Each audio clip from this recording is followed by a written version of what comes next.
Hey leaders, welcome back. Let's talk about leading middle school on Sundays. And as I mentioned in the first video, that was an overview, but this is going deep into just Sundays. I'll be referencing the notes. So if you see me looking down, that's what I'm doing. This should be the same notes that you have on your end. And my goal is to fill in some of the gaps, the color of what we're looking at on Sundays. So let's jump in, leading on Sundays. So Sundays is the most consistent element that we have for middle school youth where kids are in a circle. Remember, we are looking to create spaces where kids belong and they feel invited to take the next step in their spiritual formation, in spiritual friendship, and as a person of influence in the world. And the next step is different for every single kid. So how does Sunday start? Sundays are meet during the 11 a.m. service for kids, and for leaders, that means show up at 10:30. At that leader meeting, we will touch base with each other. There may be short training elements where we continue our training, do a little bit of philosophy of ministry. We'll celebrate stuff that's happening with kids, hear from one another. It's so encouraging in these moments to hear about what's been going on with you and your leadership and your kids in your circles. It's also a chance to share struggles and to get best practices from one another. We'll get the info for the day and maybe upcoming events that are happening, and then we'll have a time to pray together. So important that we're there.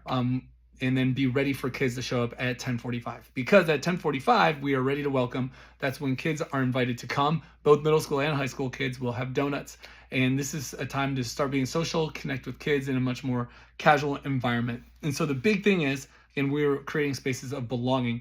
And so we want every kid to feel seen and heard. And so one of the silly examples that I like to say is we want to be croissants and not bagels. So a bagel is a circle that is closed off with no space for anybody. A croissant opens up and it's got a space for somebody to walk in and be part of that conversation. And what that means for us is when we just finished the leader meeting, the natural thing to do is it's great people in the room. We want to talk to each other and we get in a circle.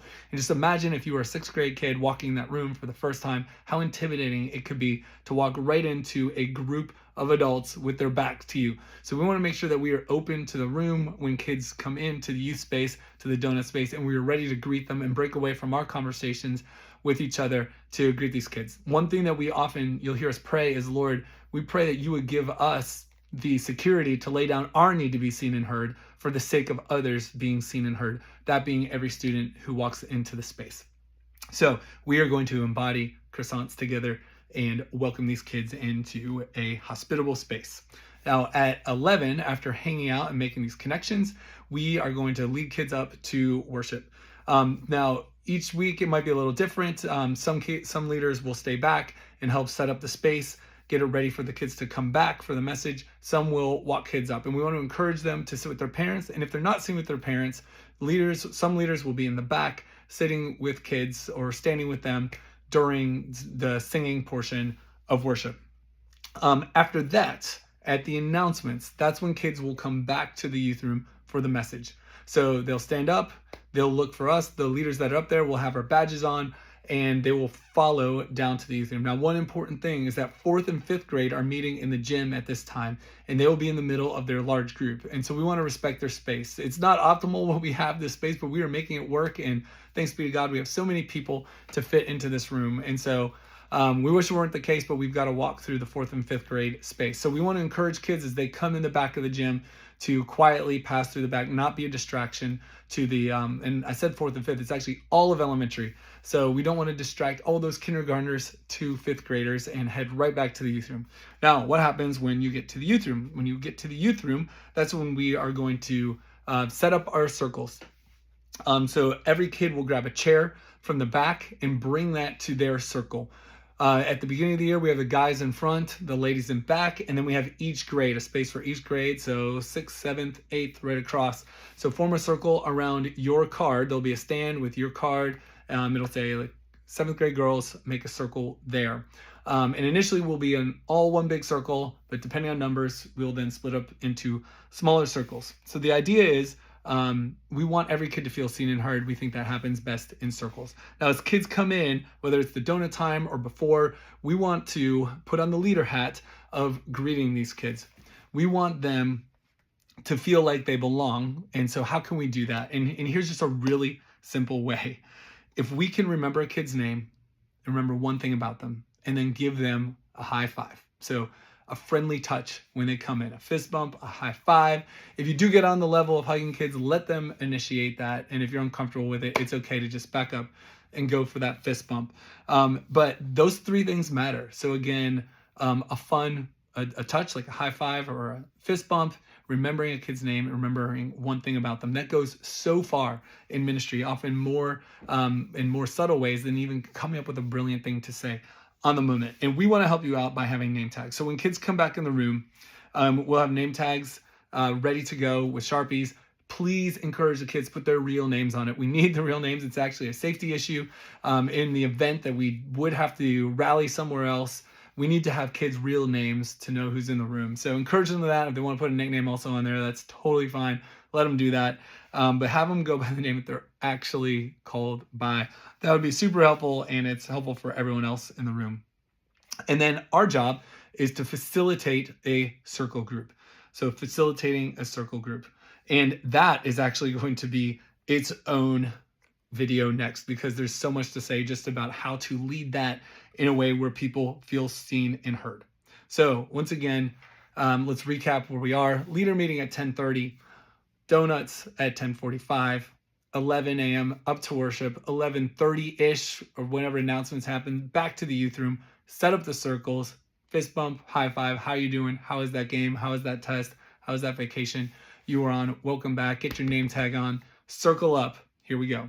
Okay, now it's time for the message. So during the message, the way it works is it's interactive.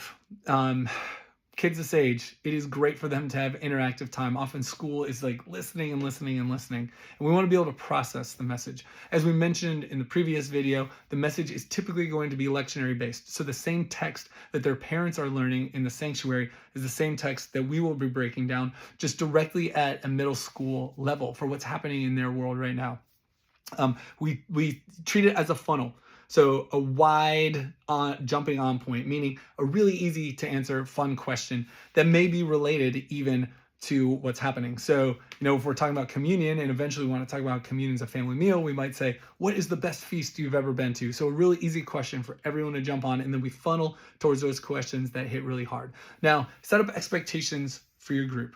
That they don't necessarily need to answer every question, but we're going to honor them and not take it outside the group. So that's what you can expect in the group. There's going to be a back and forth of these questions. And again, we'll get more into that in facilitating a group below. Now, after the message portion, it's time for communion. This is usually around noon. Whoever's leading will give warnings every time that you are in circle, having your circle conversation before we face forward to say like, all right, last person share, or you have 1 minute to share and then turn this way. So we'll do our best as communicators to give you directions to help you out to focus your group. And so at the end, we'll say, okay, when you're ready, turn and stand up and be ready for communion. We'll have an abbreviated communion liturgy that will be on the screen, that we'll say a prayer of confession and pardon together. And then we will head on up to communion. Now, on the way up there, again, we are going to be going back through the elementary space. And so we want to respect that space and ask kids, when they get to the door to leave the youth space, ask them to be contemplative. Ask them to enter into having a contemplative time and head on up to communion. Now, what you will do, you will lead your circle to a communion line. There are 4 different communion stations. You can choose. Just look to see which one is open and move there. And if one is way overloaded and one's empty, just lead your crew there.